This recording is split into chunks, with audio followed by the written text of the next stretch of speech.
friends, Aruna Moral Stories. Please subscribe and share and like. ఒక అడవిలో 2 చెట్లు ఉండేవి.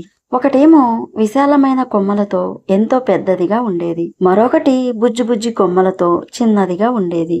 పెద్ద చెట్టుకు తాను పెద్దగా ఉన్నానని గర్వం ఉండేది. అందుకే ఏ పక్షిని కూడా దగ్గరికి రానిచ్చేది కాదు. పక్షులు గూడు కట్టుకోవడానికి వస్తే కొమ్మలను బలంగా ఊపి వాటిని భయపెట్టి వెళ్ళగొట్టేది. తన నీడలో జంతువులను కూడా నిలవనిచ్చేది కాదు. చిన్న చెట్టు అలా కాదు, అందరికీ ఆశ్రయం ఇచ్చేది. దాని కొమ్మల్లో పక్షులను గూళ్లు కట్టుకొనిచ్చేది. తేనెటీగలు తేనె తుట్టెలు పెట్టాయి.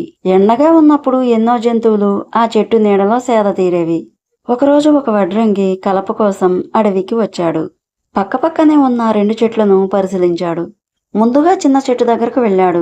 పక్షుల గూళ్ళల్లో నుంచి బుజ్జి పక్షులు కిలకిలమంటున్నాయి. చెట్టు చుట్టూ గంతులు వేస్తున్న కుందేళ్లను చూశాడు. చెట్టు మీద ఆడుకుంటున్న ఉడతలను చూశాడు. వడ్రంగులకు అక్కడి వాతావరణం ఎంతో సందడిగా పండుగగా అనిపించింది. అది చూసిన ఆ వడ్రంగికి ఆ చెట్టును కొట్టడానికి మనసు రాలేదు.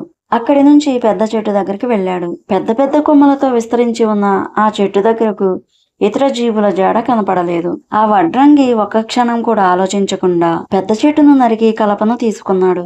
అహంకారంతో ఎవరిని దగ్గరకు రానీకపోవడం వల్లే పెద్ద చెట్టుకు తగిన శాస్తి జరిగింది.